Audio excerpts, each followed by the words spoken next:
What's up guys, GK here with Korbin's Archery. Alright, I'm going to be breaking down my setup for 2025. It's almost July, it's time to start getting serious about our hunting setup, start really dialing in and practicing what we're going to be using and things like that.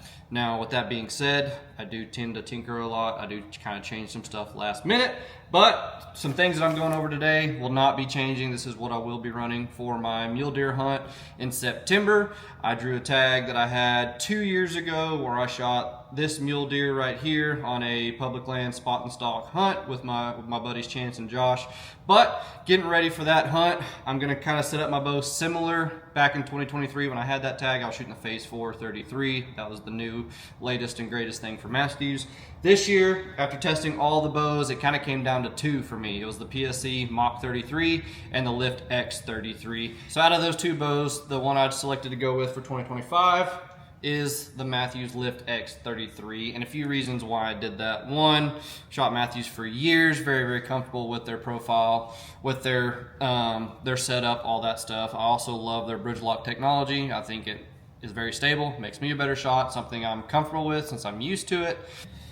Another big reason why I chose this, besides the Matthews integrated technology, the bridge lock stuff, is the speed. The Matthews is going to be noticeably faster than that PSC. I do like how the PSC shoots and draws and everything, but with the Korbin bow, it's a little too light. I want a little bit of weight so it can be very stable and feel really solid in my hand.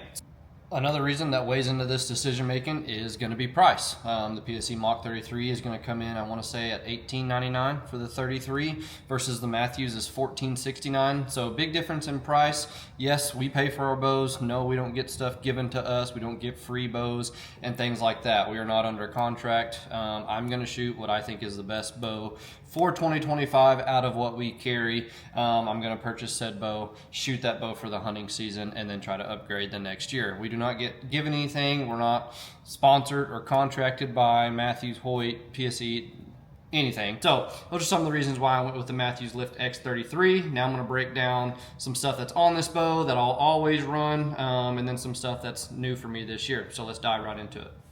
Lift X33 in the earth color. Few things that will not change on my bow setup that I will keep the same, especially going in for a hunt, is the B-Rail 2.0 grip. It's a grip I'm very comfortable with, one I can get really consistent, less torque. I just feel stable and I feel in a good solid foundation with that grip, and that's kind of where it all starts for me. Secondly, a thing that's not going to change is the gas bowstrings. I've ran gas for forever now, it seems like, the last 5 or 6 years. Never had an issue, knock on wood, but I trust their product. I love their strings. I would be running the match strings, but I just tend to always fall back to gas. Match is probably my second favorite. The stock Matthews bows coming with the match strings have been great as well. So, gas bow strings staying on the bow. And thirdly, the thing that's not going to change is my QAD rest. Always ran a QAD, never had an issue. I want my arrow to be locked up full containment. I know you have to have a press if this cord breaks. I've ran multiple QADs starting from the HDX to the regular integrated to now the MX2. Never ever an issue with the cord, but if so, I bring that little plastic clamp they send with it just in case I need to repair it in the field, or I can use the stay afield system and kind of fix it that way. So another good thing to run the Matthews bow there. Some new things, things that I've not yet decided on is the sight. Right now I have the dialed proof 3-pin horizontal. Horizontals have been kind of new for me. I've typically ran a vertical pin in the past, which I might fault back to that. It's just something I'm very comfortable with. It's a sight picture I'm very comfortable with.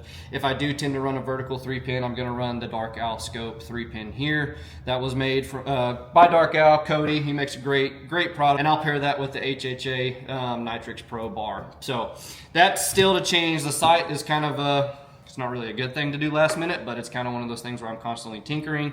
I like the Matthews sight this year. I like the Excel. I like all the sights. That's the problem. But it's just finding one that I'm really comfortable with and a picture that I can really get behind and get comfortable with as well. Low Pro detached quiver, of course. Running a back bar this year. I've never really actually ran a back bar in the past. I did on the 29.5, but on a 33, I felt like it was stable enough. But and finding a lot of form flaws without having one, so I kind of want that back bar to kind of keep me going, to keep pushing, to keep trying to stabilize and be better. So that's why I'm running a back bar as well as a front bar. Not set on these links. These are both 8 inches, kind of what I had lying around the shop. Gonna probably switch them out. I'd typically run a 10 and either an 8 or a 10 on the back. So that's still a change. Limb legs, of course, they'll stay on the bow.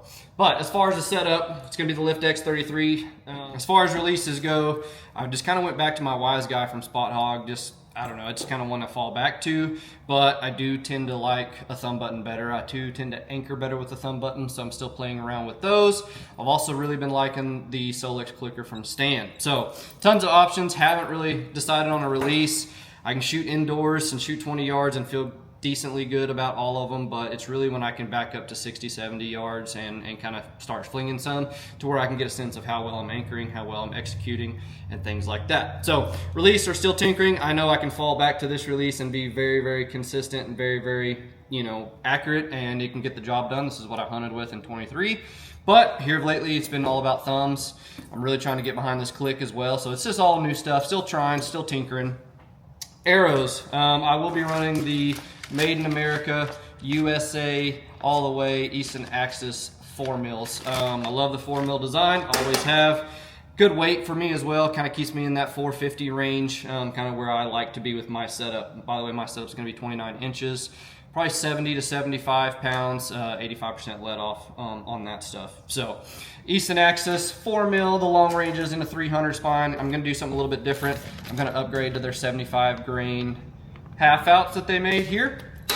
Add a little bit more weight up front with my 100 grain broadhead, so that's just gonna pair up nicely for me. Good FOC, good speed. Once I build them up and kind of test them all out, I should be looking anywhere from 285 to 295, which is great for me. It's kind of where I want to stay. Broadheads, if I go fixed, I will be running the Grim Reaper Micro Hades. It's a 4-blade, very similar.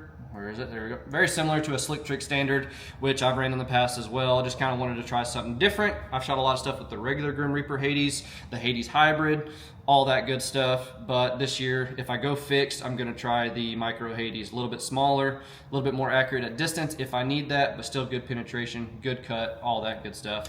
If I go mechanical, it's probably going to be something like the Beast, or maybe even their new titaniums that they just dropped. Can't wait to get those in and try them out, but who knows, might drop some bombs with these right here, but we'll see.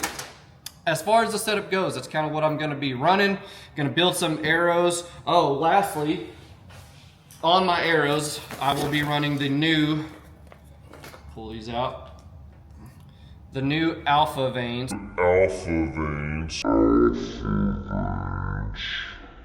From Boning. Really been liking the Alphas. They fly good. Low cut, so you'll get a lot of clearance out of it, but still stiff, still very quiet, and I'm really liking these Alpha Veins. They are really durable. I'm digging the flight so far, haven't had any issues, no sound. It's a good weight, it's right around 8 grains. So really liking the Alphas, so that's probably what I'm gonna be running for this year on my arrows. So in a gist, some things are changing, some are staying the same.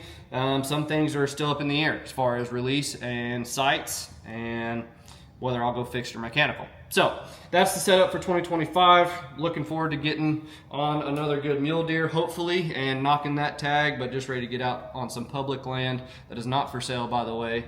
So ready to get out there, get hunting. It's pretty much July. It's right around the corner. So if you guys need to get stuff done, holler at us. We're in that kind of crunch time where, you know, strings are taking 2.5-ish weeks to get built and get to us. So if you're needing strings, hurry up, call, order. Let's get those knocked out. That way you have time to shoot, get comfortable, and all that good stuff. So that's my setup for 2025. Stay tuned. I know Korbin's trying to figure out what bow he's shooting.